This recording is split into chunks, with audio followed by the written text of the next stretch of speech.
स्वामी शेखानंद जी महाराज का इसीलिए प्रेम नहीं था उनसे।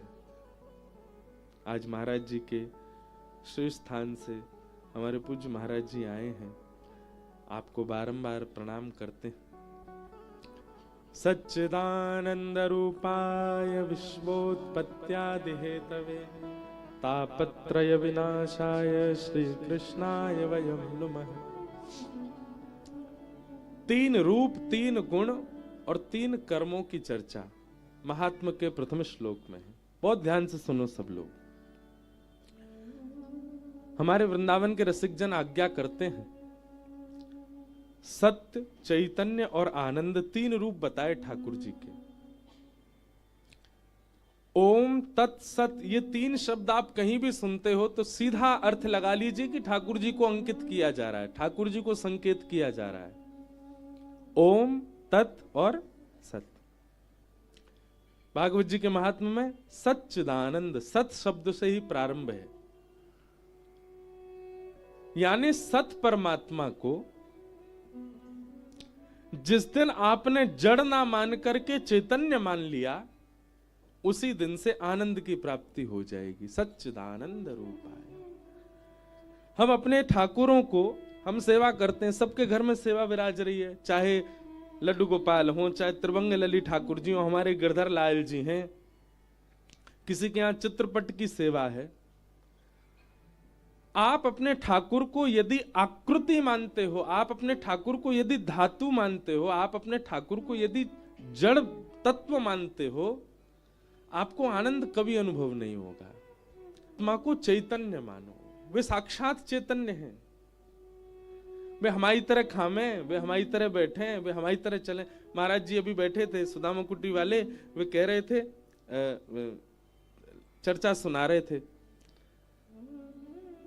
उसी भक्तमाल में कथा आती है धन्ना जाट की। धन्ना जी महाराज, धन्ना जाट जी के यहां क्या हुआ, धन्ना के साथ कैसी लीला हुई। एक संत सेवा करते थे शालिग्राम भगवान की, और धन्ना जी बैठ करके देखते थे। उनके मन में आयो कि मैं भी सेवा करूं। अच्छा एक बात और, अगर मेरे मुंह बार बार ब्रजभाषा निकले तो क्षमा करियो, ये हमारी मातृभूमि है, यहाँ तो ब्रजभाषा में ही कथा होएगी। तो जिनको समझ आए अच्छी बात, नहीं समझ आए फिर भी मूड हिलाते रहिए। तो चैतन्य पर चर्चा कर रहे हैं। धन्ना जाट जी के मन में आई, छोटे से बालक हैं धन्ना, संत कुछ दिन उनके यहां रहे, रोज सेवा करते। बच्चों का स्वभाव होता है, दादी दादा नानी नाना या घर में कोई संत आ जाए और उनकी सेवा देख लें तो बच्चों का बड़ा मन लगता है उसमें। तो धन्ना जी बैठते थे, रोज देखते थे सेवा। एक समय आया, संत का वापस जाने का समय आया, तो धन्ना जी रोने लगे। संत बोले, अरे बालक मैं आ जाऊंगा, तू मेरे पाम छोड़ दे, मैं जल्दी आ जाऊंगा। बोले नहीं, मैं आपके लिए नहीं रो रहा हूं, अपने ठाकुर जी मुझे दे जाओ, उनके लिए रो रहा हूं, मैं आपकी जैसी सेवा उनकी किया करूंगा। महाराज धन्ना जी इतने जिद में अड़ गए कि पूरा घर अधर कर दिया उन्होंने, संत को जाने ही नहीं दें, मुझे इनके ठाकुर जी चाहिए। तो संत ने एक लीला क्या की, जहां पर पूजा का स्थान था वहां सिंहासन पर उनके शालिग्राम जी बैठे थे, तो उन्होंने चुपचाप शालिग्राम जी तो धर दिए नीचे, और सिंहासन पर बाहर से एक चिपटो सा पत्थर लाके धर दियो और वहां पे इत्र आदि लगा दी। और धन्ना जी से बोले, इधर आओ बेटा, देखो तुमको सिंहासन वाले ठाकुर जी चाहिए या नीचे वाले ठाकुर जी चाहिए, बताओ, राजा वाले ठाकुर जी चाहिए या सिपाही वाले ठाकुर जी चाहिए। छोटा बालक धन्ना बोले, नहीं हमको तो राजा वाले चाहिए। और राजा वाले जो थे वो तो चिपटा पत्थर था, शालिग्राम जी तो नीचे विराज रहे। तो संत ने कही, ठीक है अब ये तुम्हारे ठाकुर जी हैं, ठीक है, अब इस सिपाही वाले ठाकुर जी हम ले जा रहे हैं। वो असली शालिग्राम जी थे संत के। बोले हाँ हाँ हमको राजा ठाकुर दे दो। शालिग्राम जी लेकर के चले गए और वो सामान्य पत्थर गली का ऊपर रखा।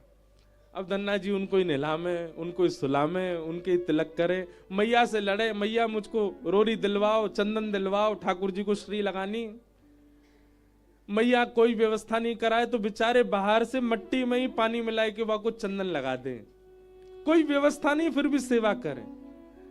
इत्र नहीं मिले तो सामान्य तेल ही लगा दे ठाकुर जी को। बोले ठाकुर जी अभी मैं गरीब हूं, मुंह पे व्यवस्था नहीं है, आप ऐसी सेवा स्वीकार करो। और सामान्य पत्थर की सेवा कर रहे हैं। धन्ना जी रोज सेवा करते अपने ठाकुर, उत्साह उनका प्रबल। देखो एक बात समझिएगा, आपका साधन,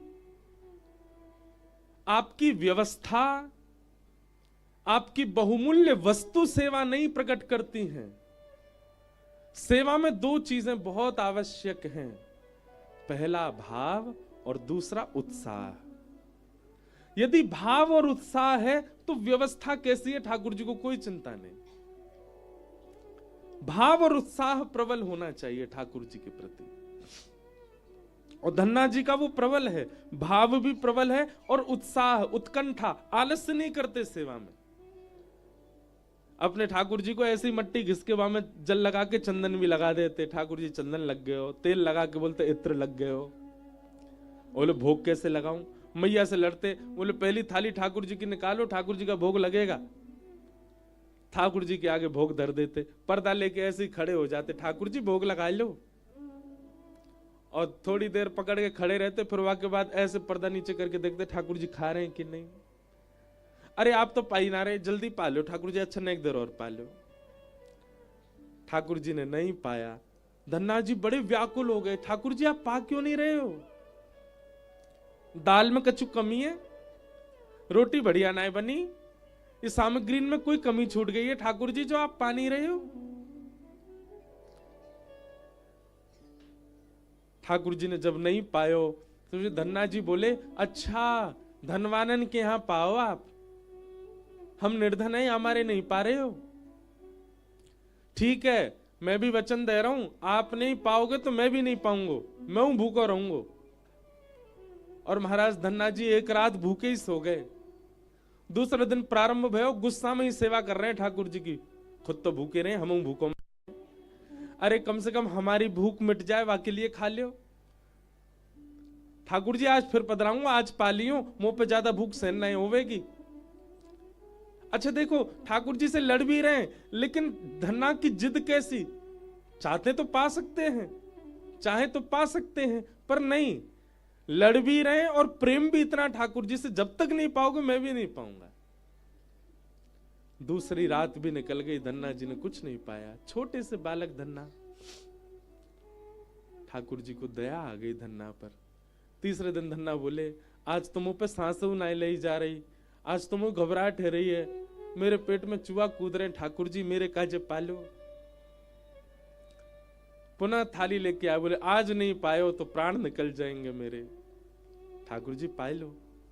और पर्दा करके जैसी धन्ना जी थोड़ी देर प्रतीक्षा करने लगे, इतने में ही महाराज चटकारीन की आवाज आने लगी भीतर से, कोई अपनी उंगली चाट चाट के पाए रहे और